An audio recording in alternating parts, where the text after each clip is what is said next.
Hello, welcome back to Wrestling Highlights of the Week, presented by My Two Cents Podcast, hosted by G2. I am G2. I am here to bring you your Wrestling Highlights of the Week for Raw, Smackdown, NXT, AEW Dynamite, AEW Rampage, and Impact Wrestling. But before I do that, if you could, wherever you are listening to this podcast, whether it be Apple, Spotify, Google, Amazon, wherever you are listening to, if you could, please either subscribe to the channel, or if you could, leave me a review feedback, because when you do that, it one opens up the algorithms to let the people know that I am here, this podcast actually exists. Two, when I see the feedback, it allows me to actually see what people are saying, and it allows me to make corrections to this podcast as the podcast continue to go on into the future, because I don't plan on stopping no time soon. Now, with that being said, let's start off with the show. Monday Night Raw will open up with an in-ring promo from the Judgment Day. That's Rhea Ripley, Finn Balor, and Damian Priest. They're out here to brag about beating up the Mysterios last week, and they tell the crowd that the Mysterios will not be here tonight. Damian will then talk about what he's going to do to Edge next week, because he has a one-on-one match with Edge in Toronto. This will be Edge's first match on Monday Night Raw, a singles match in 12 years. He says that next week he's going to beat Edge into retirement. Ray would then pop out of nowhere and attack both Finn and Damian from behind. Rhea Ripley would stand in front of Ray, wanting Ray to hit her, but Ray wouldn't do this. This was all a ploy for Finn Balor to go outside to grab a steel chair and then get in the ring. Ray would see Finn coming in with a steel chair, dropkick Finn, take the chair away from him, and now Ray has the chair, and he hits both Finn Balor and Damian Priest with the chair. And he does this multiple times, and Rhea would step in front of Finn and tell Ray to hit her with the chair. Ray was going to hit Damian with the chair, but Rhea will grab the chair from Ray, and this would allow Damian to kick Ray in the chest. You would then see Damian get on top of Ray and start punching him, and this would allow Rhea to lay the chair down on the mat and grab Rey Mysterio and hit a DDT on Ray on the steel chair.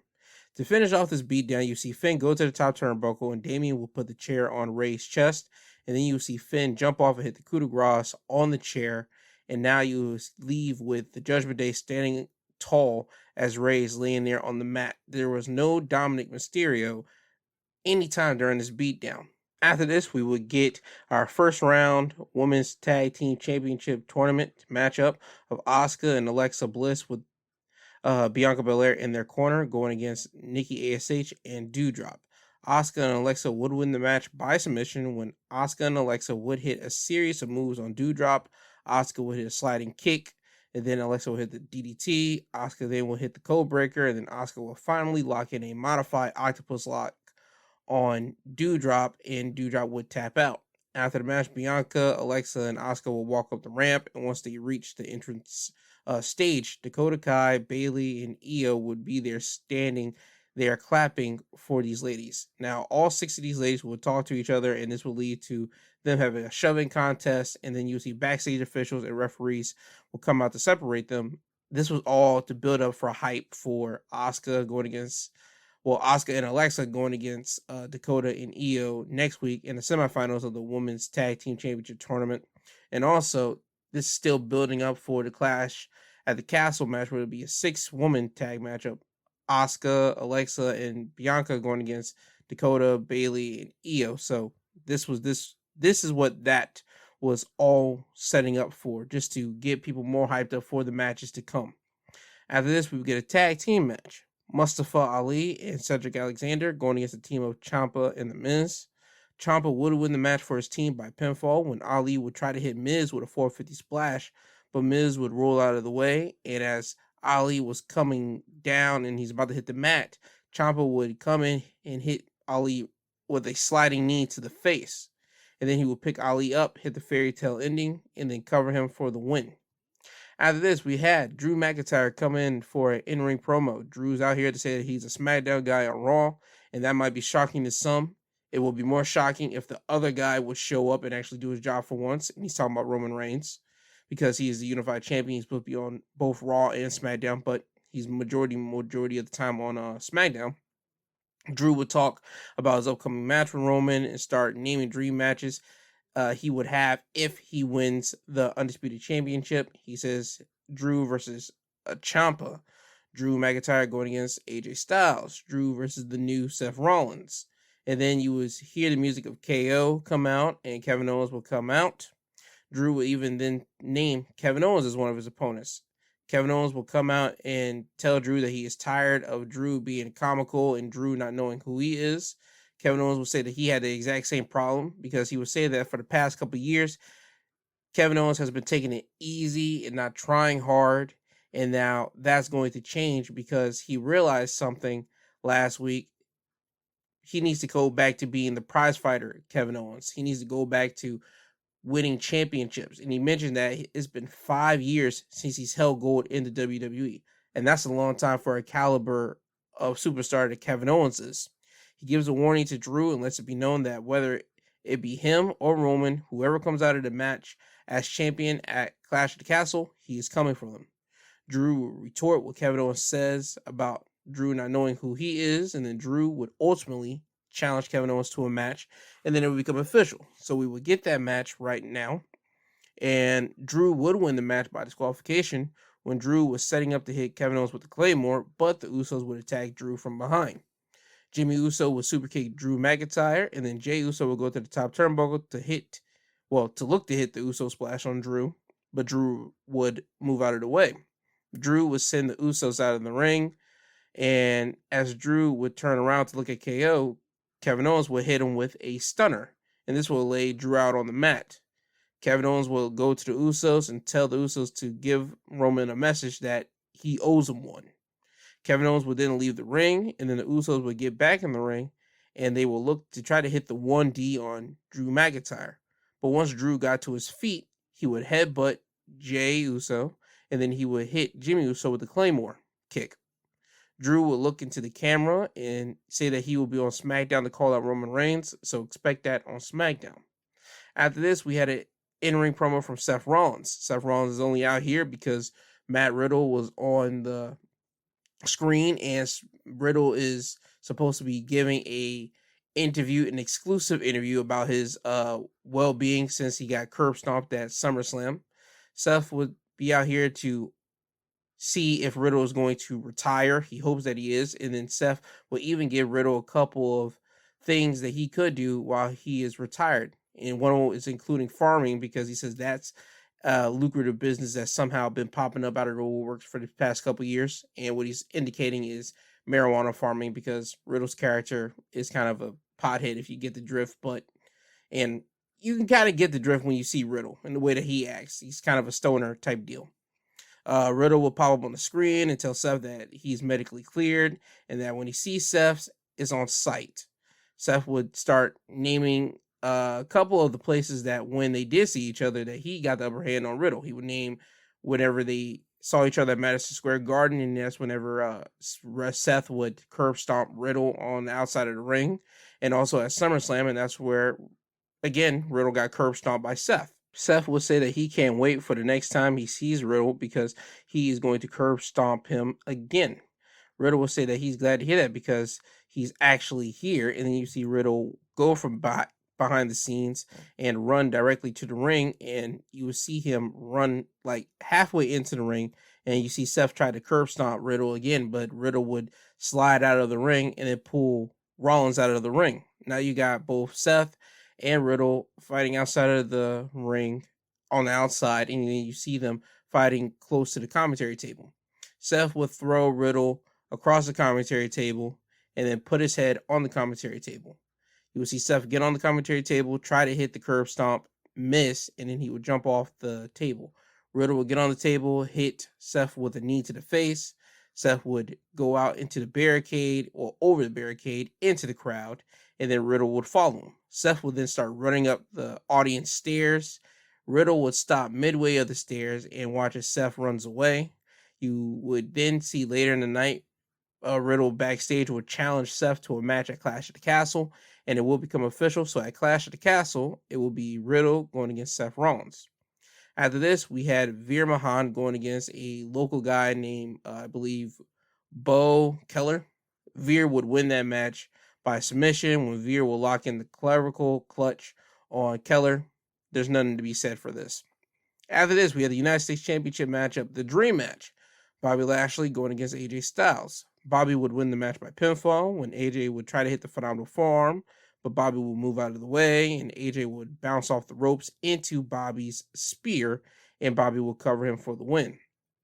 There was a moment in the match when Miz and Ciampa were at ringside, and you see AJ Styles on the outside of the ring. He's laid out, and Miz was going to try to do something, but you see Dexter Lumis hop over the barricade and stand next to the commentators, and then that's when you see security rush over and take down Dexter Lumis, handcuff him, and take him out of the building. Again, we're still building up with this whole thing of why Dexter's here, why is he's constantly having some type of situation where AJ's around, Dexter's around. That's kind of a thing. They have not elaborated on it yet, but more or less, probably we will have to wait the next couple weeks. If anything, if not next Monday Night Raw, the week after that. So if not next week, 2 weeks from now, Monday Night Raw, I think we're going to have an explanation of why Dexter is showing up on Raw.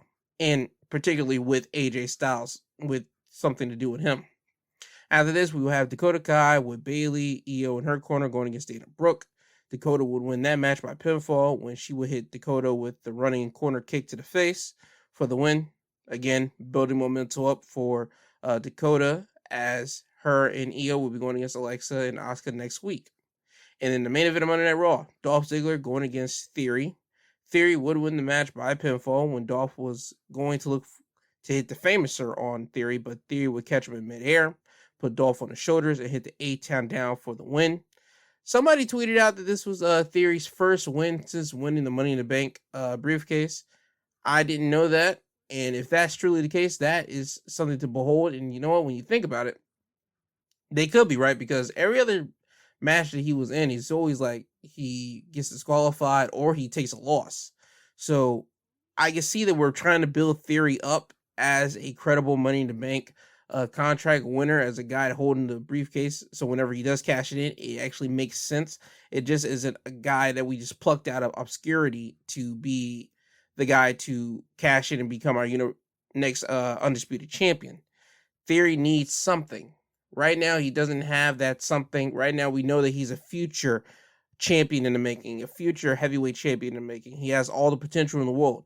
But for right now, he doesn't have that thing that could carry the undisputed championship, at least not in my eyes that I see right now. Again, he has a physique, he has a look, he has a wrestling ability, but he's just missing something. I don't know what it is yet, but he's just missing something. It's probably like the character presence. I don't know, but hopefully they'll nail it, and hopefully this will build up for Theory to become a credible guy when he does cash in his Money in the Bank briefcase. And with that, that's your Raw wrestling highlights of the week. Now off to NXT. This was their Heat Wave edition. A couple things to note.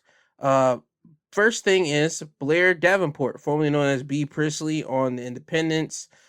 She made her debut appearance on NXT when backstage during the show, you would see Indy Hartwell receive a letter from her former boo, her former husband in storyline wise, Dexter Lumis, because you see her open up the envelope. It has a cartoon drawing of Dexter holding Indy, and it says Index. That was their couple name before Dexter got released. And you see Blair walk up, take the paper away from Indy, tear it up, and say that she's here to shake up. Well, not shake up. She's here to win the NXT Women's Championship. So Blair Davenport is now on NXT, at least the American version. And also, next week on NXT, we will see a lights out matchup between Tiffany Stratton and Wendy Chu. Now, I don't know what NXT or WWE's version of a lights out match is, but at AEW, a lights out match is basically anything goes and no holds barred. But the caveat is that whoever wins or loses, it will not affect their record. So basically, this is an unsanctioned match. I don't know what NXT is going to do with a lights out matchup between Tiffany and Wendy, but I will be waiting to see when that happens next week. Now, on to the show. The first match of the night will be a North American Championship matchup. Giovanni Vinci going against the champion, Carmelo Hayes, who had Trick Williams in his corner. Carmelo would win the match by pinfall thanks to some help from Trick. When Giovanni had Melo in position to powerbomb him, Trick would get in the ring, and then Giovanni would throw Melo at Trick. Giovanni would then pick up Trick and hit him with a spinning powerbomb. Then Giovanni would pick up Melo and then try to look to hit him with the powerbomb, but Melo would reverse it into a Hurricanrana for the win. To me, this was my match that I wanted to see throughout this whole Heatwave card, and this match did not disappoint. Melo came out again and had another special entrance. He did follow through what he said last week. He said he was going to put Giovanni on a shirt, and he did do that. But underneath Giovanni's head on the shirt, it had flames underneath it, so he was like putting them in flames. And also, as Melo was walking out, you saw a trash can lid, not trash can lid, a trash can that had fire in it, like a burning bin, and he put the shirt inside of the burning trash can. So again, Melo gets all these special entrances on these like NXT specials, and that's what makes Carmelo Hayes special. He is a special competitor, he's a special individual, and I like that they are giving Carmelo this special treatment. But Giovanni and Melo did put on a good matchup. Giovanni was able to keep up with Melo, and Melo was able to keep up with Giovanni. These two really complemented each other with speed for speed, that dynamic. So if you wanted to see a match on NXT Heatwave, I would say see this one. After this, we would then get the Dynamite coming out for an in-ring promo. You have Julius, Brutus, Roderick Strong, and Damon Kemp out here. Julius talks about that he was watching footage of them losing the 8-man tag against Tony D'Angelo's family a couple weeks ago, and Julius would say that he saw something in the film, and he's here to call out that one person that he says is trying to bring down Dynamite, and he says that it's Roderick Strong. Roddy would take exception to Julius' accusations. Roddy would say that he created the Diamond Mine and he brought all of them in, and he calls the Creed brothers the best tag team in the world. He even goes out to say that he will put the Creeds against the Usos any day of the week. Julius would say that Roddy could say all the things that he wants, but he could say that one moment in front of their face, but then stab them in the back. Julius would then play footage of the 8-man tag and show when Julius was holding Tony. Tony would tap the mat and gave Roddy a look, and Roddy would then hit Julius with a knee to the face. Roddy would say that Tony is a scumbag and he might have a tick, but he isn't the traitor. Roddy would tell Julius that Julius has been having a beef with him since May, and you would see as Roderick Strong is continuing to talk to the Creeds and Damon Kemp, Gallus will come in and attack the Creed brothers and Damon Kemp. Gallus is a group of NXT UK talent, and that's a stable that consists of Joe Coffey, Mark Coffey, and Wolfgang. Mark Coffey and Wolfgang are former NXT UK Tag Team Champions. As a matter of fact, they're the longest reigning NXT UK Tag Team Champions because they were holding the belts when the pandemic was going down. So you would see Gallus attacking Diamond Mine, and Roderick Strong is looking over in the corner watching as all this happens. You will see Wolfgang look over and see Roddy standing there. He would then call Mark and Joe to look at Roddy. Joe Coffey and the rest of Gallus will start walking up on Roderick Strong. Joe Coffey would headbutt Roddy in the stomach, and then the rest of Gallus will start attacking Roderick Strong. Gallus will leave Diamond Mine laying in the ring as they will stand tall over them. Later in the night, you would see the NXT UK Tag Champions, Briggs and Jensen, talking in the back, and then you see Gallus walk up on them. Gallus will say that the tag titles should be on them and not a couple of disgraces like those two, and they would say that they want a match against them next week for the UK Tag Team Championships. Briggs and Jensen accept, so we have that match set for next week on NXT. After this, we have Cora Jade going against Roxanne Perez. Cora would win the match by pinfall when Cora would get her kendo stick and swing it at Roxanne. Roxanne would kick Cora in the gut, making Cora drop the kendo stick. Roxanne would then pick up the kendo stick, and as she was holding it in the air, looking to swing at Cora with it, she would have an inner struggle. She looks at Cora as Cora is begging. You see that she wants to swing it, but she doesn't.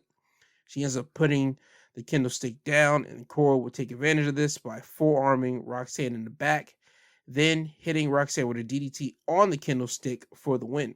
I'm not mad at Cora winning the match. I'm actually happy that she did win because this gives Cora more credibility for her turning on Roxanne, because she can say that she was the strongest link in the group. Roxanne just got luck. She was riding off all that high of being the next big thing while I was always here and I opened the door for you.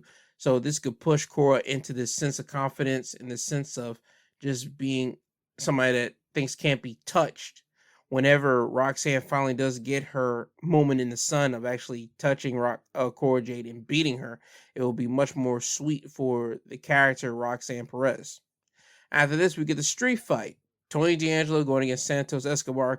The condition for this match was if Santos wins, himself and Legado would be free from underneath Tony D'Angelo's thumb. And if Tony wins, Santos Escobar would be eliminated out of NXT. He will be gone. Tony would win the match by pinfall when Tony and Santos, towards the end of the match, they were on their knees, grabbing at each other's hair, and they were tall to each other. And on one end of the ring, you saw Tony's crowbar there. And on the other end of the ring, you saw Santos Escobar's brass knuckles there. They got this way because during the match, you would see Tony D'Angelo call for his crowbar, and Stacks didn't see the crowbar in his usual position because Toro Cruz would have the crowbar hit Stacks in the head. And then later in the match, you saw Santos ask for his brass knuckles. Electro would try to give him the brass knuckles, but Tony would roll him up, knocking the brass knuckles out of his hand, so the brass knuckles would be laying on the mat. Now back to this. When both men would see their weapon of choice, they would look at each other, they'll yell at each other, they will let go of each other's hair, and then they'll run off to their weapons. Santos would pick up his brass knuckles, Tony D'Angelo will pick up his crowbar, and they'll run towards each other, and they'll hit each other at the exact same moment with both of their weapons. You'll see Santos hit Tony in the face with the brass knuckles, and you'll see Tony hit Santos in the head with the crowbar. And sadly, Tony D'Angelo would be dropping onto the body of Santos, and the ref would make the cover while he will make the pin, and Tony would win the match. So Tony D'Angelo is the winner. Santos Escobar has to leave NXT, and Tony D'Angelo has, in my eyes, solidified himself as the Don of NXT because he did something that nobody else has done. He's actually sent people packing. Well, Grayson Waller kind of did that, but we all know Johnny was leaving. Gargano was leaving already, but Tony sent Ciampa packing on his last night of NXT at NXT TakeOver in Dallas. And then you saw Heatwave just now, Tony took Santos out. He made him leave NXT because Santos lost the match. So in my eyes, a boss makes people leave. So Santos is now out of NXT. More or less, we'll probably see him on the main roster within the next couple weeks or a month. Who knows? Probably around the draft time. But Tony still has Cruz and Joaquin Phoenix and also Elektra Lopez under his thumb. So we'll got to see how that whole alliance work out. Will they still want to be under Tony's thumb, or will they try to rebel against Tony, or will they finally succumb to Tony's will and they actually play ball with Tony? Only time will tell as the future goes with this storyline. After this, we had the NXT Women's Championship matchup. Mandy Rose with Toxic Attraction in her corner going against Zoe Starks. Mandy would win the match by pinfall, when Mandy would hit Zoe with the knee to the face and then cover her. Zoe would kick out of the pin, and then Mandy would take Zoe's own knee brace off of her knee and then place it onto her own knee, and then knee Zoe in the face with the knee brace on that knee, and then pin Zoe for the win. Throughout that whole match, you will see Mandy Rose attack Zoe Stark's left knee that has the brace on it, and just really try to make sure that Zoe couldn't stand on that leg. So that's the reason how at the end of the night you saw, Mandy beat Zoe because Zoe technically couldn't hold all of her weight on her leg. So Mandy worked that match smart. She couldn't beat her in power and everything else. She had to be smart by taking out where Zoe was weak, and that's in her leg. I can tell you this right now. I don't think whenever Mandy won the NXT Women's Championship, we would think we would get Mandy holding that belt for 300 days going on, because now she has been the NXT Women's Champion for 300 days and more. So with that, I don't know who's going to take the title off of her. I mean, we still got Nikita Lyons down in the wake, and they want to pull that trigger. We're getting some women coming over from the NXT UK division over there. I don't know who's going to take the title off of Mandy. I just hope that whenever they do take the title off of Mandy, it's going to be going to somebody that is deserving of the championship. They could give it to Indy, if they want, because Indy is a sweetheart of NXT, but we'll have to see where that happens. I just hope that they have the right suitable person for the job whenever Mandy does lose the belt. Now to the main event, NXT Championship matchup, Braun Breaker going against JD McDonough. Braun would win the match by pinfall when Braun would hit 2 spears on JD, and then once he hit the second spear, JD would get up and he will look at Braun in the face, and you see JD start smiling as he has blood in his mouth. Braun will look disgusted at this as JD stands there with his arms open and telling Braun to hit him with another one, because JD's whole thing is that he can embrace the pain while Braun has to endure it. So Braun would hit JD with another spear and then lift up JD to hit him with a press power slam for the win. This was a straight match. I didn't like the ending. I didn't at all. You just have your bad guy just like stand there and say, hit me with your best spear. I didn't like that. I understand that we're trying to make JD's character a sadistic guy that can endure pain. He's a methodical guy. If he wanted to break you down, he could have. That's the type of character that you need to have winning a championship match like this. I'm not saying that it was a bad move, but I didn't like the ending of it, of him just standing there willingly taking another spear. This is not Batman. This ain't Joker-esque of Joker saying for Batman to hit him with his car, like that type of deal in the Dark Knight. Nah, this ain't it. So, again, for me, I didn't like the ending, but the result of Braun still being NXT champion, I'm cool with that. After this is where something interesting would happen. Braun would get his championship, and then immediately after that, music would hit. It is the music of the NXT UK champion, Tyler Bate. Tyler Bate would walk to the ring. He would get in the face with Braun Breaker. They would have a face-to-face with each other. Tyler Bate would smile at him, and then he would tap on Braun's championship, the NXT championship. And you would see Tyler Bate lift up his UK championship as Braun will lift up his NXT championship. And that's how NXT would end. And later in the week, WWE would put out a statement or an article on WWE.com, and it's basically saying that NXT is trying to expand themselves, not just for the UK division. They're going to expand over to NXT Europe. So we're starting to see NXT open itself up, not just from the UK point of view, but also towards Europe. And also they would announce that they will be having a event called Worlds Collide. It will be featuring NXT stars and NXT UK stars, and it will be on Sunday, September 4th at 4 p.m. They're doing this to counteract All Out, AEW's All Out pay-per-view. This will be happening on September 4th, more or less at 8 o'clock. So they're trying to counter-program that as well. I'm not mad at that because we haven't had a Worlds Collide event, I believe, since 2020?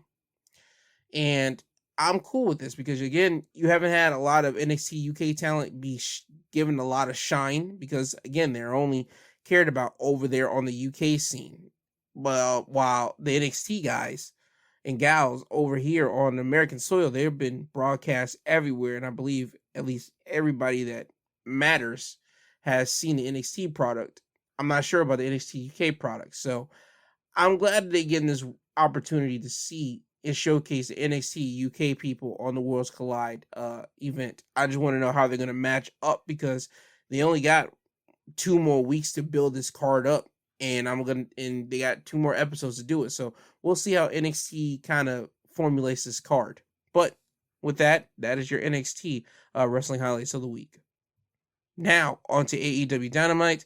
Couple things to note. During the program, you would get a backstage promo with FTR and Wardlow, and they basically accept the challenge of Sanjay Dutt, Satnam Singh, and Jay Lethal for a trios match at All Out.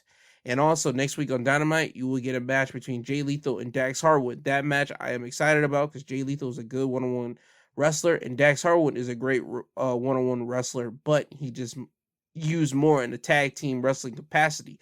But let's not get it twisted. If you see Dax wrestling in a one-on-one match, he's actually can go. So this match next week is not going to disappoint. Now, AEW would open up with an in-ring promo from the AEW World Champion CM Punk. CM Punk will come out here with his AEW Championship, and he will say that he has a couple things to get off his chest or a couple things to handle first.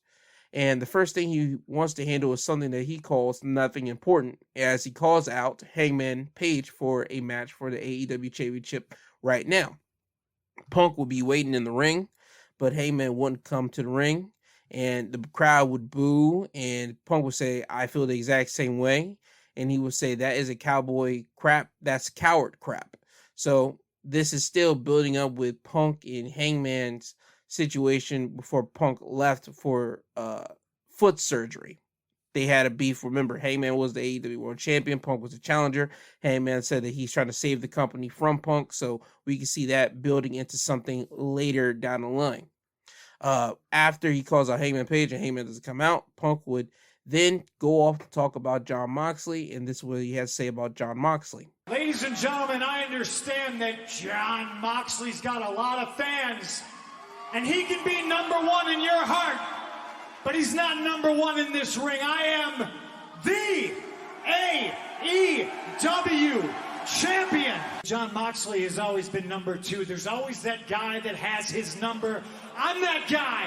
Hey, you can boo if you want, but let me know when I'm telling lies. Jon Moxley is the third best guy in his own group, and that seems to be a reoccurring theme in his career. Punk would continue on beating up Moxley verbally by saying Moxley is an interim champion. Interim meaning temporary champion. Punk would even throw some shots at Moxley's best friend, Eddie Kingston. Jon Moxley's not willing to test himself against his best friend. And let's talk about numbers. His best friend is the third best Eddie I've ever been in the ring with. Third. He's the second best Kingston I've ever shared a locker room with. These people aren't number one in anything. Tell me when I'm telling lies. Punk was out here being a straight up bad guy here. There's nobody going to tell me Punk is not the bad guy in this feud. Yeah, sure, you can tell the truth, but this is all about the way you deliver the truth. Punk was going out here just trying to cut at Moxley's throat any way that he can by saying you're the third best man in your group, and it seems like this is a recurring thing. And what you don't know, if people don't know this stuff, because certain people just watch AEW and never watched WWE before, Jon Moxley was in a group with Roman Reigns and Seth Rollins. They were known as the Shield. They came in 2013 at, 2012, Survivor Series. And they were there to help CM Punk regain his WWE Championship to become a yearly champion, 365 days. That was the storyline. And the story was that the Shield were guys that were protecting Punk in their first, couple of months. And then after that, they started drifted away. Shield did their thing. Punk did his own thing. So Punk has some memories and some connections with Moxley back then. And now, fast forward years later, Moxley is with Blackpool Combat Club. It's himself, Cesaro, or better known as Claudio Castagnoli in AEW and in Independence, Bryan Danielson, and Wheeler Yuta. And I'm surprised Punk didn't say he's the fourth best guy, because I'm not surprised that I am surprised that Punk didn't go there, because Punk would like to get underneath people's skin. He could have said the fourth best because he could have put Yuta on top of Moxley, because the fans have gravitated towards Yuta, and I could just see Punk just being a dick and just trying to twist the knife there the way that he did with Kingston. And that still proves with Punk having beef with Kingston just by throwing shots at him right there. Moxley will then decide to come out. Moxley comes out with his AEW championship, and Moxley would say that Punk is living a fairy tale. He says that Punk's mind, he thinks he's the best in the world, but he isn't even the best in catering. Mox will say that the belt that Punk is holding doesn't mean anything, and the belt that he's holding doesn't mean anything. Moxley will say that whenever he holds his belt, he always think of when the people saying interim, and that was sick of him because he always think of CM Punk. Punk isn't the heart and soul of AEW. Moxley is. Punk will say that you can be the heart and soul you want. I'm the dollars and cents. So I'm the money while you're just the guy to just hear. Mox and Punk will get into each other's face. They'll have a shoving situation, then fists will start to fly. So now the fans are into it. They're brawling in the middle of the ring. Security will come down to the ring to try to separate those guys. And also Ace Steel. That's one of CM Punk's best friends in the world. Also one of CM Punk's trainers that he trained with whenever he got into the wrestling business. And an employee for AEW will come out to try to separate Moxley and Punk. You will see those two get separated by security and everybody, and then that'll be them. going off about their day, but that won't be the last time you will see them. After this, you will see Will Hobbs in the back, and he would give an explanation for why he turned on Ricky Starks. Hobbs would say that Ricky was okay with losing, but he wasn't. He was the guy that Ricky got high behind, knowing that Hobbs was there to get the job done, and that Hobbs was the guy that basically made sure that Ricky held on to the championship, the FTW championship, but even Ricky couldn't handle that. So that's the reason why Hobbs turned his back on Ricky, because Ricky was okay with losing, and Hobbs wasn't. After this, we get our first match of the night, 2 out of 3 falls matchup. Bryan Danielson going against Daniel Garcia. Chris Jericho will be on commentary for this matchup. Bryan Danielson would win the match 2-1, when Daniel Garcia would get the first fall, when Bryan would get hit with a pile driver by Daniel Garcia, and then Daniel Garcia will lock in the Dragon Sleeper on Bryan, and then Bryan wouldn't be able to respond, and the referee will call for the bell. So that's 1-0 Daniel Garcia. Bryan would get the second fall, when Daniel again would try to lock in the Dragon Sleeper on Bryan, and this time Bryan would reverse out of it into a pin, and the referee will make the count, so now it's 1-1. The third fall will come when Bryan Danielson will lock in the LeBell Lock and start hammer fisting Daniel Garcia in the head, and then Bryan would apply more pressure on the hold. The referee would see Daniel Garcia passed out, and he would call for the bell. So you had 2-1, both guys submission game technicians. They were both going completely 100 miles in this matchup. I mean, this was a real good match. I believe this match was about to go 35 minutes. And I implore you, if you have not seen the 2 out of 3 falls match between Bryan Danielson and Daniel Garcia, if you don't know what technical wrestling is, and you don't know what real good wrestling is, trust me, you want to see this match between these two guys. It was really, really phenomenal. Now, after the match, what happened, you will see Bryan Danielson look at Daniel Garcia, grab at his leg, and Daniel Garcia is still kind of unconscious here. Bryan would clap it up for Daniel. He would tell the crowd to clap it up for Daniel Garcia, and he would tell Garcia that he needs to join him and the Blackpool Combat Club and leave Jericho and his crap in the past. And then you see Bryan extend his hand out to Garcia. And before Garcia could do anything, Chris Jericho would run into the ring and attack Bryan from behind and start beating up on Bryan. Daniel Garcia would look at Jericho and grab Jericho and push him off of Bryan. Jericho will look at Garcia and tell him that he needs to watch what he's doing, and Jericho will then walk out of the ring. Later in the night, you will see Jericho backstage with 2.0, and he would say that he's going to give Garcia a pass for what he did because he had a great match with Bryan Danielson, and he still probably got caught up in the moment. But next week, in front of everybody, he wants to know if Daniel Garcia is still with the Jericho Appreciation Society. So we have that to look forward to next week on Dynamite. After this, we had Tony Nese coming out with Mark Sterling. Tony Nese was supposed to have a match, but as Tony was making his entrance, Jon Moxley would attack him from behind. Jon Moxley would get in the ring and call out CM Punk, and he says that he can't wait for All Out and that he wants to do this right now. Punk will come out, but security and other personnel will come out with Punk, and they will still separate both Moxley and CM Punk. And this time, Claudio Castagnoli and Wheeler Yuta will come out to separate Moxley from trying to go after Punk. So you have this big situation, Punk and Moxley trying to get at each other, security separating each other. And ultimately, to the shock of everybody, the match that was supposed to happen at All Out for the Undisputed Championship, Jon Moxley versus CM Punk, it won't happen at All Out. Oh no, it's going to happen next week on Dynamite. So next week we will get CM Punk versus Jon Moxley for the Undisputed AEW World Championship. That is a complete shocker because everybody, including myself, didn't think this was going to happen next week. We all thought it was going to happen at All Out because, I mean, just everything just pointed to All Out. A match this big is going to happen at All Out in Chicago, in Punk's hometown, but apparently Tony Khan has a different idea what he wants to do at All Out. Do I know what it is? No. Am I excited to see what happens? Yes. Do I have an idea? Yeah, but I'll wait until the main event to explain what I think should be the main event at All Out.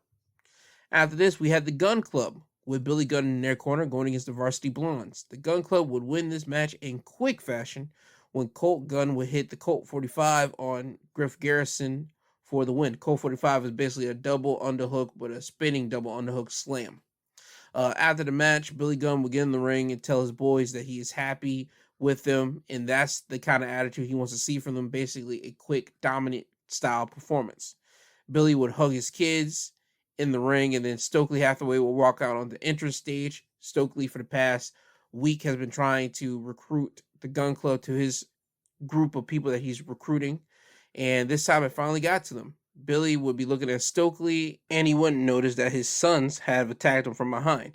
So the Gun Club are now attacking Billy Gunn, and this attack will only last shortly because the Acclaim's music would hit and they would run down to the ring, and now Austin Gunn and Colton Gunn will leave the ring and start running out of the ring over the barricade into the crowd.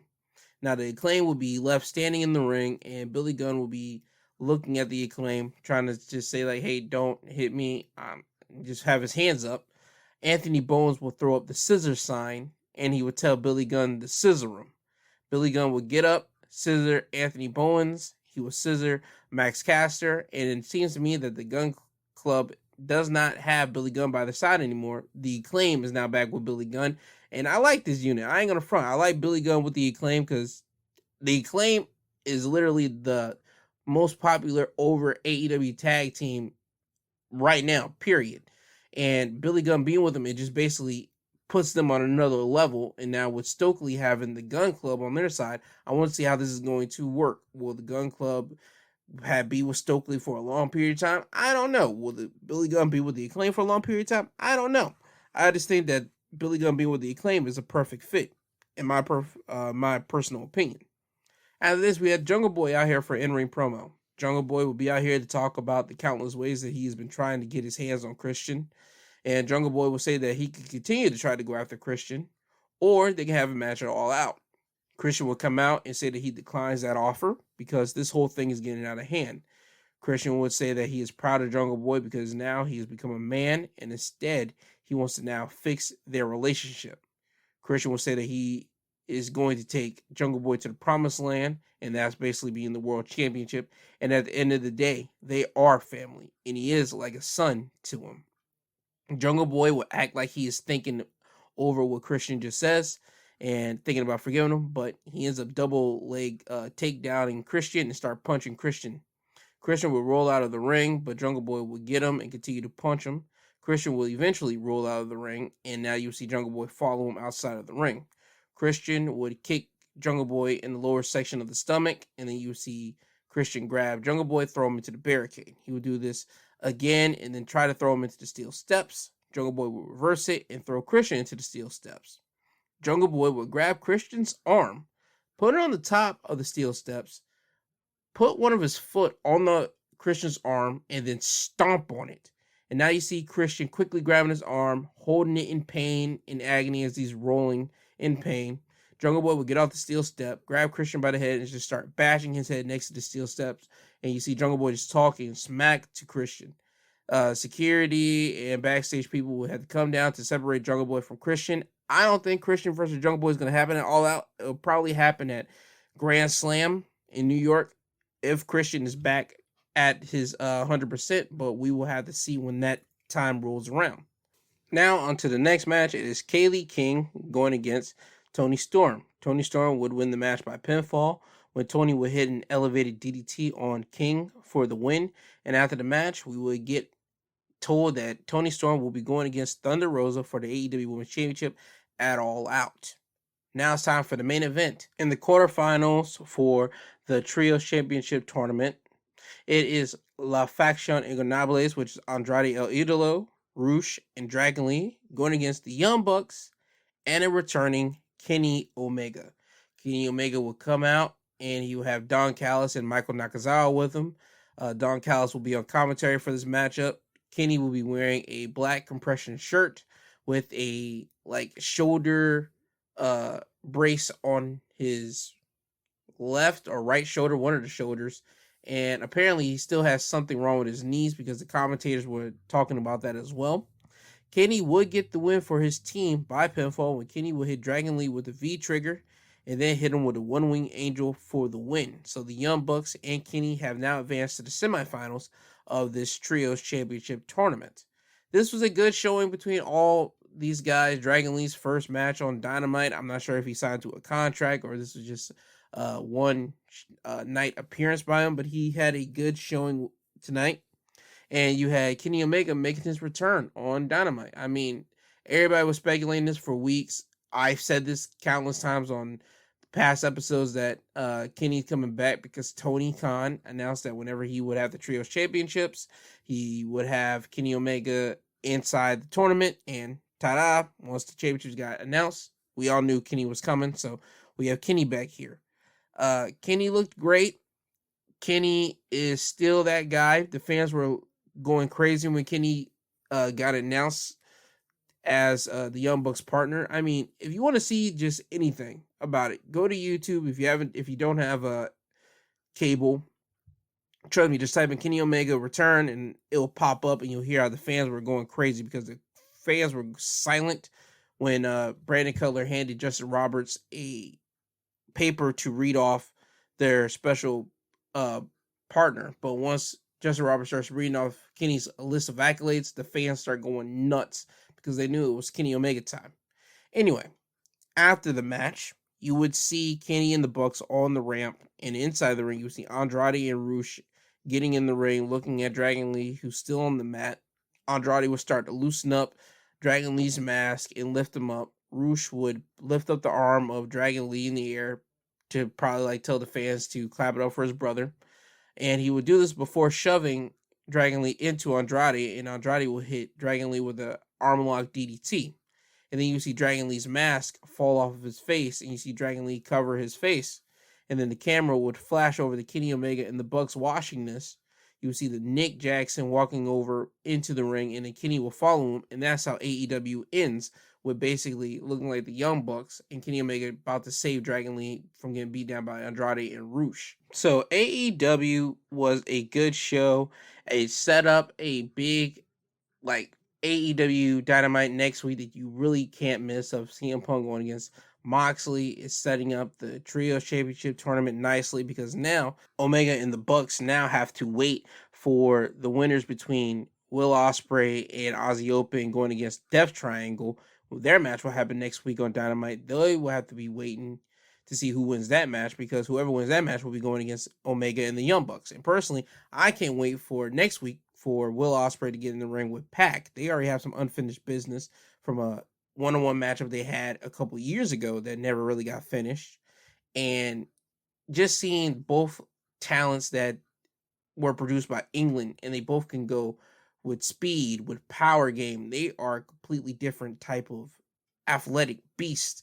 That's going to be a great thing. And also we got Phoenix and Penta in the ring together as a tag team. Phoenix is a good wrestler. Penta is a good wrestler. Phoenix is a good high flyer. Penta can do some high flying stuff. I mean, Death Triangle really has everything. And again, this is another opportunity for Ozzy Open to show and open everybody's eyes to know who they are and what they can do if you don't know who Ozzy Open is. And by the way, my thing is, if we don't get a screw job next week with Punk and Moxley for the Undisputed Championship, and we don't get a World Championship match at All Out, have the Trios Finals be the main event of All Out. I think nobody's going to have a problem with it because in reality, I think we're going to have the Young Bucks and Omega going against the Dark Order. And I think we're going to finish off a big, long feud, a long storyline between Hangman and Kenny and the Bucks at All Out. Will we see Hangman join back with the Elite, or will we see him side with the Dark Order through and through? I believe that should be the big story going into All Out in the main event. I don't think people are going to be mad at that if we do get that in the main event. If we do, I don't know what people are thinking because AEW is built literally around the Elite. So I got to see how Dynamite turns out next week. But if we don't get a screw job finish next week on Dynamite, I would suggest putting the Trios Finals as the main event of Dynamite. But anyway, that is your AEW Dynamite Wrestling Highlights of the Week. Now off to Impact Wrestling. Before I talk about Impact Wrestling, what happened on this week's episode, they had a event last Friday called Emergence, and I'm about to read you off the results for that show. For the Knockouts Women's Tag Team Championships, we will have new tag team champions. Vex, which is Chelsea Green and Deonna Purrazzo, would defeat Rosemary and Ty Valkyrie to become the new Knockouts Women's Tag Team Champions. Mike Bailey would defeat Jack Evans to retain the X Division Championship when he would hit Ultimate Weapon on the back of Jack Evans. Violent by Design, Eric Young and Diener would defeat Chris Sabin and Kushida when Eric Young would hit Chris Sabin with the pile driver, then cover him for the win. Bandito would defeat Ray Horace by pinfall when Bandito would hit a rebound German suplex on Ray Horace, then cover him for the win. Sami Callihan would defeat Steve Maclin in a no disqualification matchup when Sami Callihan would hit Steve Maclin with a package pile driver with Steve Maclin's hands technically tied behind his back.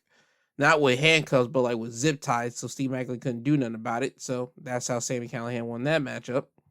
And the big 10-man matchup, Honor No More's Eddie Edwards, Matt Taven, Mike Bennett, Vincent, and PCO going against Bullet Club's Ace Austin, Chris Bay, Hikuleo, and the Good Brothers in a no disqualification matchup. Honor No More would win that matchup when Matt Taven would hit Doc Gallows with the climax, and that's basically a front headlock driver on a steel can, on a trash can, steel trash can for the win. So Honor No More is able to stay around in Impact. They're still formulated as a team, and also they get a future tag team championship matchup. After this, we would get our Knockouts Women's World Championship matchup. Jordan Grace defeating Mia Yim to retain her championship when she would hit the Grace driver, which is a pump handle driver, for the win. After this, we would get Josh Alexander going against Alex Shelley for the Impact World Championship.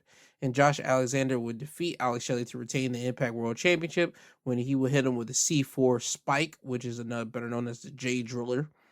And he would cover Alex Shelley for the win. And on Impact, you would be able to see some of the highlights as Impact was going on. So without further ado, let's start off with Impact Wrestling. And again, side note, next week on Impact, you will have a one-on-one contest between Mike Bennett and Carl Anderson. If Carl Anderson wins, Maria will be banned from ringside when Mike Bennett and Matt Taven get their tag team title shot. Violent by Design will be going against Time Machine, and that is Alex Shelley, Chris Sabin, and Kushida in a 6-man tag. And the Knockouts Tag Team Championships will be on the line as Vex, which is Chelsea Green and Deonna Purrazzo, will be defending the titles against the Impact Knockouts champion, Jordan Grace, and her partner, Mia Yim. Now on to the show. The first match of the night will be a fatal 4-way matchup. Black Taurus going against Laredo Kid, going against Ray Horace, going against Trey Miguel. Black Taurus would win the match by pinfall when he hits Destination Hellhole, which is basically an awful waffle, and that's a Chuck Taylor finish. That is basically a backwards inverted like pile driver, and he does that on Laredo Kid for the win. Great high-flying matchup between all four of these men. All four of them were going in the air, flying around. Well, Trey, Ray, Horace, and Laredo Kid. Black Taurus will only do that on the outside of the ring. And Black Taurus were basically the power. So he had powered up on all three of these men from time to time in this matchup. So if you want to see a fatal 4-way matchup with high-flying and power going down, this is the match for you. After this, you had Kenny King with Vincent in his corner going against Heath. Heath would win the match by pinfall when he hits the wake-up call on Kenny King for the win.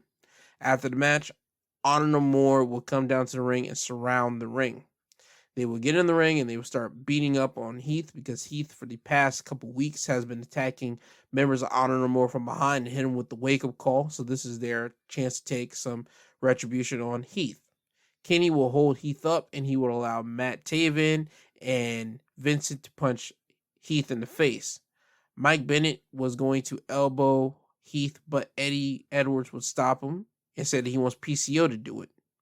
PCO would pump himself up, and Eddie would continue to shout at PCO to hit Heath.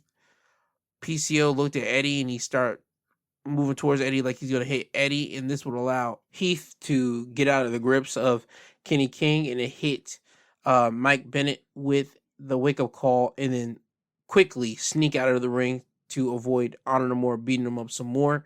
So, again, we're still having problems with Eddie Edwards and PCO. I don't know what the problem was with Eddie Edwards going after PCO randomly. He always says because PCO has been the one losing the matches, but PCO is a guy that you need on your side, and Vincent always has been telling Eddie this, so it's going to come to a head somewhere down the line. After this, we had Savannah Evans with Tasha Steelz in her corner going against Killer Kelly. The reason how this match comes along because earlier in the night we would see backstage footage of people looking at the monitors and they're watching Killer Kelly's match that she had last week, and they're so gaga by Killer Kelly and that Tasha Steelz takes offense to this, and Tasha starts saying Killer Kelly's nothing. Tasha's a 2-time former Knockouts Tag Team Champion. She's a former Knockouts Champion. Killer Kelly will overhear this, and she would say that she would like to get in the ring sometime with Tasha Steelz.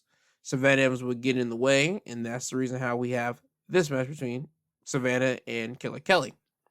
Kelly would win the match by submission, where Kelly will lock in the killer clutch on Savannah, and Savannah will tap out.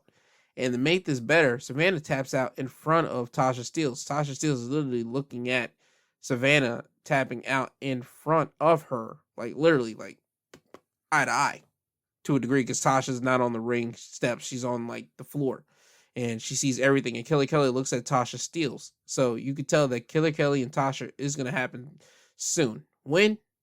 They don't announce it, but you can tell it's coming. After this, we have our X Division Championship matchup. Mike Bailey going against Chris Bay. Mike Bailey will win the match by pinfall when he with the Ultimate Weapon, which is a shooting star double knees to the back of Chris Bay, then cover him for the win. Again, another great X Division Championship matchup between Mike Bailey and Chris Bay. I like seeing Chris Bay get these opportunities because he's either in a singles match or tag match. If you don't see him a lot in championship matches, I don't know the reason why. He should have been over there in New Japan in the Best of Super Juniors. That's personally my opinion. But I'm glad Chris Bay gets to shine on television when he does. And him going against Mike Bailey, it was just a good match in general to me. After this, main event time. 6-way elimination match. And the winner will be the number 1 contender for the Impact World Championship. And they will get that match at Bound for Glory. And the competitors in this matchup was Eddie Edwards, Bandito, Steve Maclin, Sami Callihan, Rich Swann, and Moose. Eddie Edwards would win the match when Sami Callihan was eliminated first, when Maclin would throw Sami into a spear by Moose, and then Moose would pin Sami. Then Moose will be eliminated next, when Maclin would roll up Moose immediately after he got done pinning Sami, and the referee would make the count. And then you will see Maclin get eliminated next, when Bandito would hit Maclin with a responding German suplex, and then Maclin would get eliminated.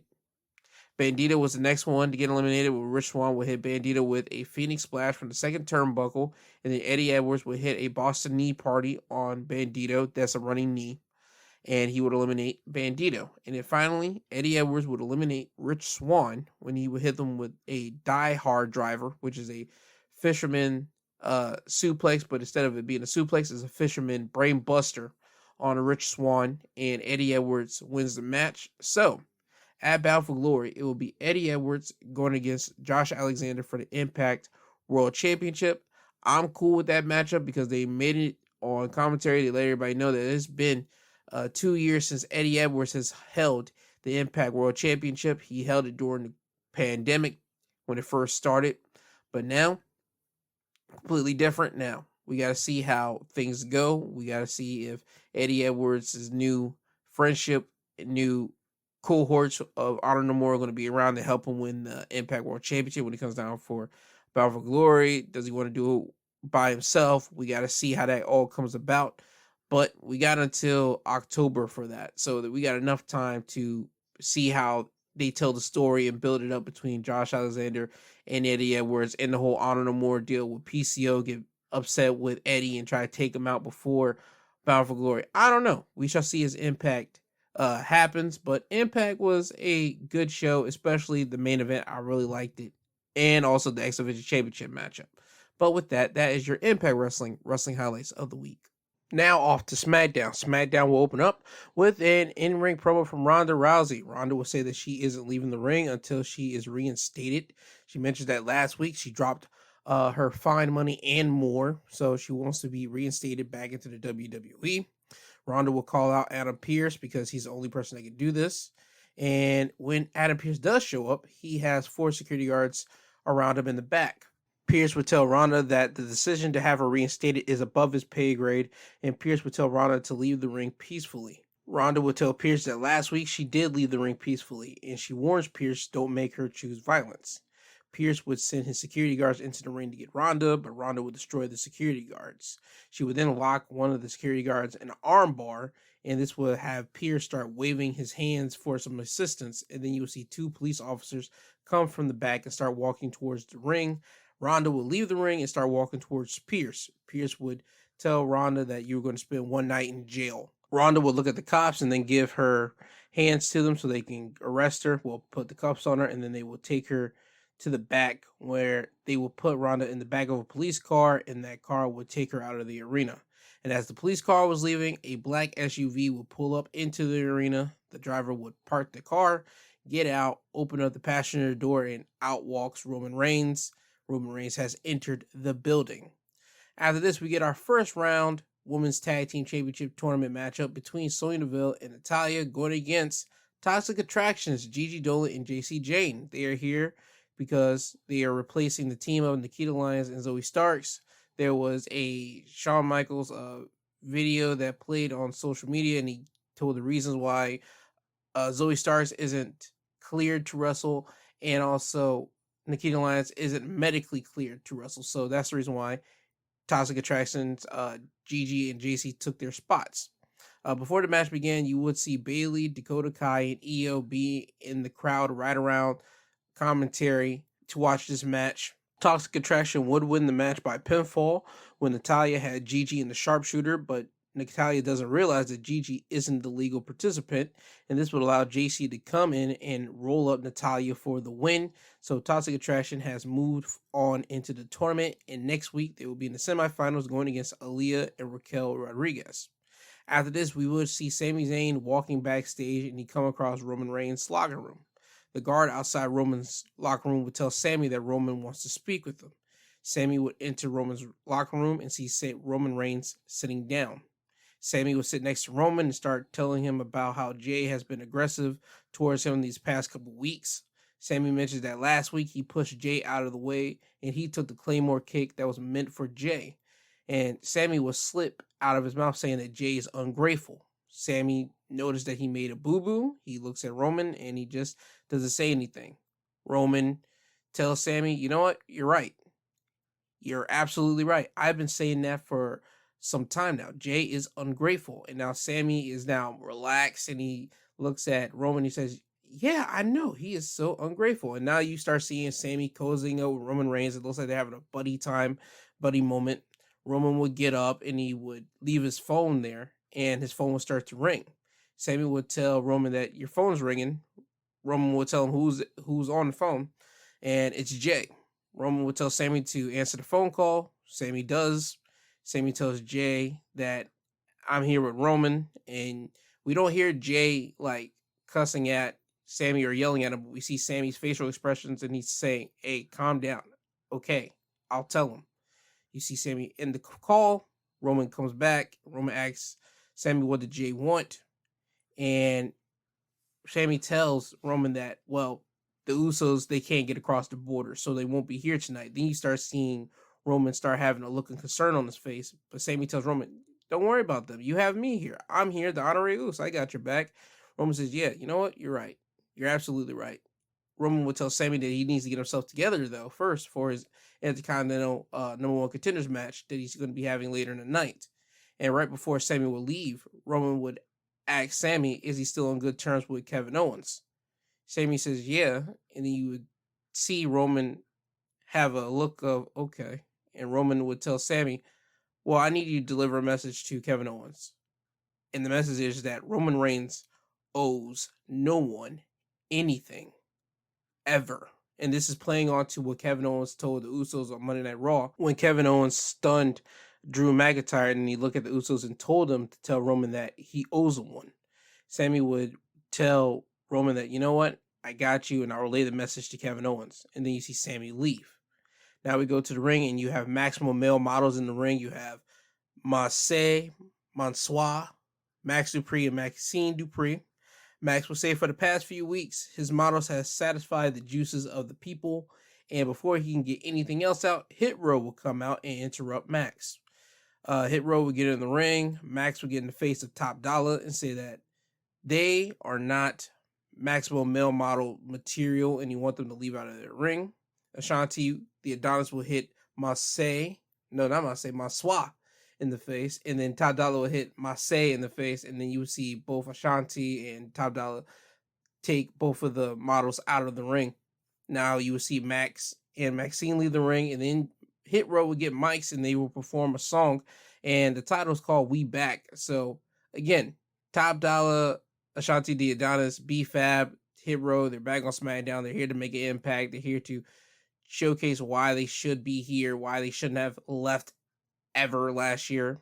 Basically, they're just trying to make every moment of their opportunity on TV that's allotted to them. And personally, I'm happy that Hit Row's back. And also, I was happy to see Max male models on television too, because you got Max Dupree, formerly LA Knight, formerly Eli Drake. You got Masai, formerly Mace. You got Maswa, formerly Mansoor. All these guys are able to do something in their own way. And then you got Maxine Dupree, who is a valet that you could play on the side of manager if they want to do something with her down the line. I say that they might, but we'll have to see, because right now she's just there.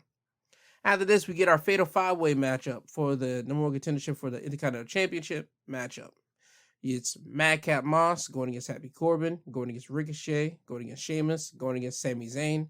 And I forgot to tell you that SmackDown is in Montreal, Canada. So when Sami Zayn comes out, he gives a big hero's welcome. The fans are cheering for him. So this whole match is literally built around Sami to the point that the fans want to see Sami anytime he's in the ring. And every time he's thrown out of the ring or getting beat up, the fans will boo whoever's beating up Sami. Sheamus would win the match by pinfall when he would hit the bro kick on Corbin and then cover him for the win.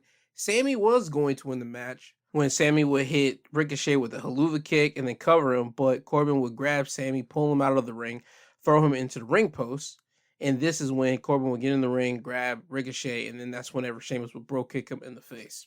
So Sheamus will be facing Gunther at Clash at the Castle for the Intercontinental Championship. When I saw this match, like when they were going to preview it and show you the 5 men that were going to be in this match, I said, okay, Sheamus is going to win this because we're going to get a hard-hitting match between Sheamus and Gunther at Clash of the Castle. Because all the other guys, whether it be Ricochet, Sami Zayn, Corbin, or Madcap, they're not going to give a hard, like, striking match that Gunther, Walter, whatever you want to call him. Gunther, the name has grown on me, by the way, is going to give you whenever you have a big brute like Sheamus who's really able to be as dominant, be as physical as Gunther is.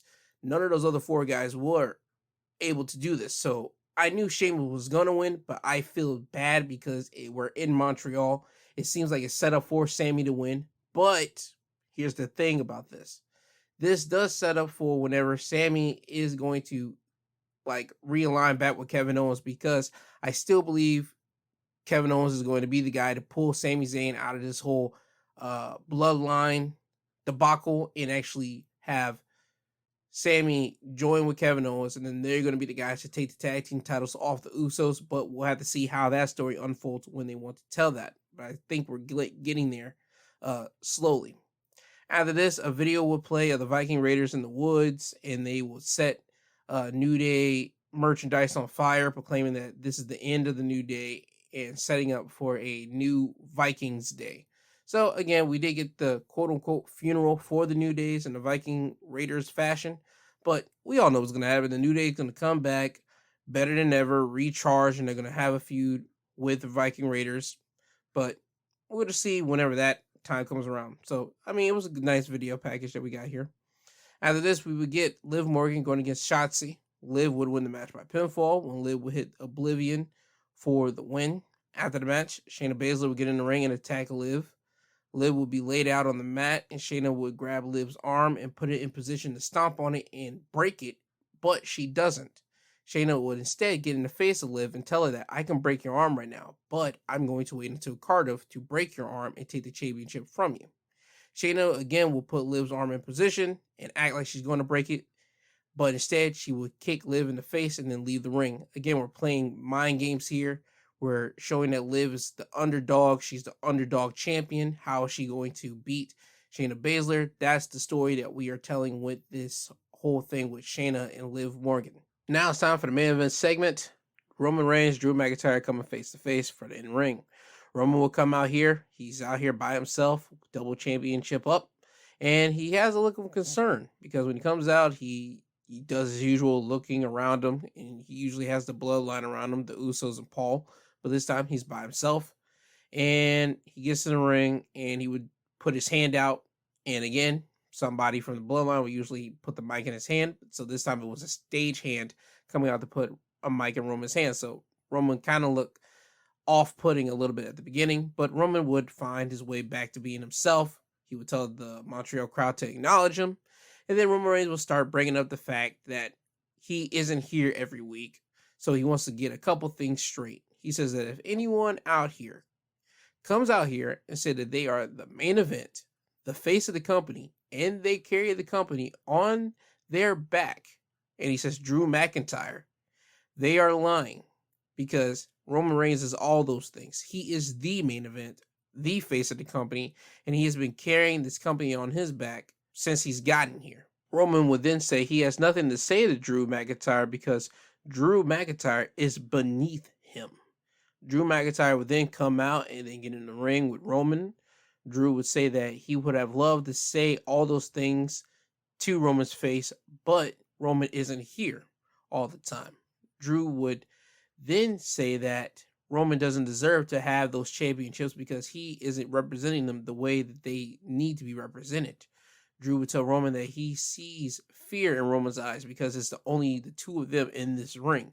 So Drew says, why do we got to wait to Cardiff? Why don't we just fight right now?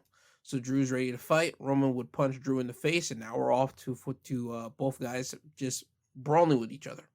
Drew would get the better of Roman, and he would set Roman up in a way so he could hit him with a Claymore kick. But out of nowhere, Sammy would push Roman out of the way and eat the Claymore. Roman would Superman punch Drew McIntyre, and now he has Drew set up for the spear. And as Roman runs towards Drew, Drew would hit Roman with the Claymore. So now you have Roman on the ground holding his face, laying down, and Drew McIntyre will be holding both championships in the air as SmackDown goes off. So SmackDown ends with Drew McIntyre getting the best of Roman Reigns in this situation. Again, we still have another 2 weeks until Clash at the Castle, so I would like to see how we're going to build up more with Drew McIntyre and Roman Reigns, and now that we're including Sami Zayn in it, because I have a feeling Sami's going to have some part in with that. Next week, we're trying to talk to Roman, and Jay's going to try to get in his face, be more aggressive, and I can just see all this start building into something because we're almost close to Survivor Series, because Clash of Castles happen in September, and it doesn't take that much for them to set up something into Survivor Series for probably Kevin Owens and Sami to go against the Bloodline. That's what I'm hoping that we can get that around that timeline for Survivor Series. If we don't, I don't know what we're doing here, but that's just my thing. But anyway, that's your SmackDown Wrestling highlights of the week. Now off to AEW Rampage. Note here, next week on Rampage, we will have the Dark Order going against House of Black in the Trios Championship Tournament. Now, when Rampage will open up, we will have Claudio Castagnoli and Wheeler Yuta coming out to the ring. Claudio will say that he is happy to be in this ring as the Ring of Honor champion. He's out here in street gear. He says that he will have loved to be in ring gear and defend this Ring of Honor championship. So he says, why not? I'm going to throw out an open challenge for me to have a match against anybody on Rampage next week for the ROH championship. Dustin Rhodes will come out and say he accepts that challenge, and Dustin will tell Claudio that those two have a lot in common.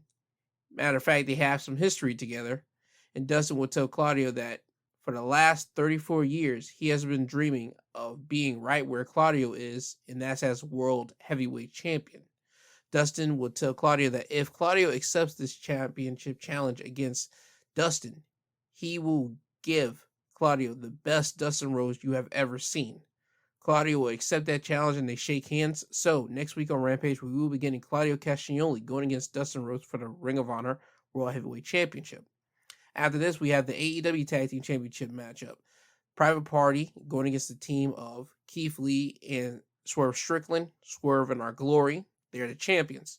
Keith and Swerve would win the match by pinfall when Swerve would hit the JML driver for the win. After the match, Keith Lee and Swerve would give Private Party some respect because towards the end of the match, Private Party was getting beat down just brutally. They'll take the best shots of Keith, they'll take some best shots from Swerve, and they just wouldn't stay down. So we can see Private Party more than likely leaving out of Andrade's family unit, his faction that he has here, so they could be on their own the way they were in 2019 when AEW first started. Because again, Private Party has grown into their own, both character-wise and also in body-wise, because you can look at when they first came in to now, they've bulked up in weight, so you can now see them as a legitimate tag team, and if they get more on-screen time, I can see Private Party being as big or even bigger than what they were in 2019 when they beat the Bucks. That's only if you put a lot more TV time on Private Party. After this, we had the FTW Championship matchup. Zach Clayton going against the champion Hook, and Hook would win this match, and I kid you not, within a blink of an eye. And I mean this seriously, because as soon as the bell would ring, Zach would try to throw a punch at Hook. Hook would duck it and then lock in the red rum and make Zach pass out. So Hook would win the championship by submission. After the match, we would go backstage when we would see 2.0 talking into the camera, congratulating Hook on winning his match. They will say that they are sick of seeing Hook walk around like he owns the place. And they talk about how prestigious the FTW Championship is. And they wonder, what if a sports entertainer were to hold on to that championship? And they keep on saying, what if? What if? So it seems to me that somebody from 2.0 or possibly somebody from the Jericho Appreciation Society is going to go after Hook for the FTW Championship. After this, we would get Buddy Matthews with Julia Hart in his corner going against Serpentico. Buddy will win the match by pinfall when Buddy would hit the pump handle driver for the win. After the match, Miro's music would hit, and Miro will walk out onto the entrance stage, and he's holding Malachi Black's mask. He would throw the mask on the ramp, and you see Buddy rush up to meet Miro. Now you have Miro and Buddy brawling, and Miro would overpower Buddy. Miro would batter Buddy in the ring, and then thrust kick Buddy right in the face and have Buddy fall out of the ring. So now we're continuing, and we're actually building now upon Miro going after the House of Black members. On commentary, they were trying to hype up what did Miro do to Malachi Black. Because again, next week, we're supposed to have the House of Black going against the Dark Order in the Trios Championship Tournament. And with them probably having now Miro throwing out a symbolic gesture of saying that he probably took out Malachi Black, where does this leave House of Black going into next week's trio matchup? That's the big mystery mark here. After this, we will have Penelope Ford going against Athena. Athena would win the match by pinfall when she would hit Penelope with the O face, which again is a top turnbuckle jumping stunner. After the match, Athena would get attacked from behind by Layla Gray and Kiera Hogan, the baddies. The baddies will grab Athena and hold her as Jade Cargill will come out on the entrance stage, hand Stokely her TBS championship. Stokely would hand her a sledgehammer, and you will see Jade start destroying Athena's entrance wings. Those are the wings that Athena comes out on her entrance with the sledgehammer. Jade would destroy him. Jade would then come down to the ring. Athena would break free from Layla Gray and Kiera Hogan. Jade would then hit Athena in the stomach with a sledgehammer, laying Athena out. So we're still building on to the feud of Jade and Athena. They have not announced that Athena will be going against Jade at All Out. I can see that match being announced probably by next week. If not, then they're probably just going to save it for the last week of All Out, like the Rampage building up to All Out. Now, for the main event of Rampage, quarterfinals in the Trios Championship Tournament, Trustbusters, Aria Daivari, Slim J, and Parker Boudreaux, and they had Sonny Kiss in their corner, going against Best Friends, Orange Cassidy, Trent Beretta, and Chuck Taylor. Orange Cassidy would win the match for his team by pinfall when Trent and Chuck would hold Slim J in position, and Orange Cassidy would get on the shoulders of Trent and Chuck, jump off and hit a body splash onto Slim J, and then cover him for the win. This was a good match. We got Parker Boudreaux being this muscle for the Trustbusters. We got to see Slim J do some things. We got to see Aria Daivari wrestle. People love the Best Friends, specifically Orange Cassidy. Anything Orange Cassidy does, people just pop and cheer for it. So once they won, the people were happy that the best friends won. So they now do advance in the Trios Championship tournament. And that is your AEW Rampage Wrestling Highlights of the Week. Now, before I get you guys out of here, I just want to make a quick note on something that I mentioned earlier in the reviews. I was talking about on NXT that where they're going to have a Worlds Collide event on September 4th, where the NXT UK people are going against the NXT roster. Well, here's an update for you. After this Worlds Collide event will be happening, NXT UK will be shutting down. Again, as I said, we were going over to NXT Europe. They're expanding the brand, not just from the UK, but to Europe. So with that, NXT UK will be shutting down and they will be reopening back in 2023. So what that means is NXT Europe is taking the place of NXT UK. And with that, WWE has decided to release some UK talent from their contract. So I'm about to list you off the people that were released from WWE. There was Emil, Mark Andrews, Zia Brookside, Eddie Dennis, Sexton Huxley, Sam Gradwell, Amir Jordan, Dana Luna, Dave Mastiff, Amelia McKenzie, Primate, Nina Samuels, Shaw Samuels, Sid Sakal, Trent Seven, Ashton Smith, Jack Stars, T-Bone, Toeman, Flash Morgan Webster, Wild Boar, and Kenny Williams. That is 22 wrestlers that were released from the NXT UK side. Now, don't be doom and gloom. Just because these 22 people got released, we always go to the doom and gloom side. But if anything has shown you within these past couple weeks that Triple H will be rehiring some of these people back, I don't know if this was under Triple H nose. Does he know about all these people that got released? I have no idea. I think he would have held on to Trent Seven. I think he would have held on to Kenny Williams. I think he would have held on to a Flash Morgan Webster. I think he would have held on to some of these people that I know of in here, like a Mark Andrews, probably even a Dave Mastiff, because they need another big, heavy guy on their roster. I think he would hold on to some of these people that got released here. But again, we are expanding the NXT UK brand to the NXT Europe. So don't fret. We will be seeing more or less probably all these people back on the NXT Europe side in 2023, unless they get signed to Impact or they probably even go over to AEW. That's the only time that I think we won't be seeing these people over on the Europe side of the NXT when they reopen in 2023. But if none of them gets picked up by Impact or AEW, expect to see them in Europe in 2023 with WWE again. So again, this is not like a boohoo situation. Yes, they are dropped from a big $1 billion company, but they're able to work the independents. They're able to actually get people to talk about them the way they should be talked about, instead of just one continent talking about them. Now they actually can fly over to America, fly over to Japan, and do anything that they want to do as a independent wrestler and actually build up their name. And even to the point that when WWE comes knocking back and calling you back, you can ask for a bigger character driven presentation on their European expansion, meaning that you can be a big force over there and they can put a whole lot of spotlight and shine on you. That's just my idea. If I was being released, I'd be like, okay, now it's time for me to get to work, start for me to try to get booked any and everywhere. Because again, the people that know these people and they have connections to certain other people and other companies, they're going to get booked on places everywhere, and they're going to start building up their credibility in their name again. So don't look at this as a bad thing. Just look at this as we'll see you later in 2023. So NXT UK is going to be gone in September, after September 4th, after the Worlds Collide event. And NXT UK will be expanding over into NXT Europe in 2023. So that does lead me to ask this question. Where is the NXT UK Championship going to be going? Are we going to unify them at the Worlds Collide event? Or are we just going to have one solitary belt?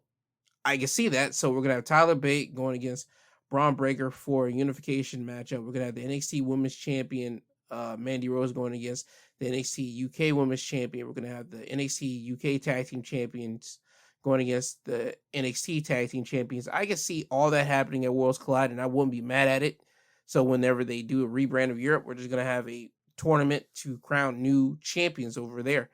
And again, a fresh start. That'll be great for everybody when 2023 happens for the NXT UK. Well, NXT Europe. I'm going to take me a minute to get used to not saying UK, but NXT Europe. So again, no fret. Don't worry, guys. Everything's going to be fine. Just pay attention to your favorite wrestlers that got released social media page, and you'll be able to see exactly where they're going to be showing up next. Now, with that being said, let me get you guys out of here. On Twitter, you can find me at My2Podcast. Instagram, My2CentsPodcast G2. Email, My2CentsPod@yahoo.com. I want to thank everybody for listening. I hope everybody has a great Saturday.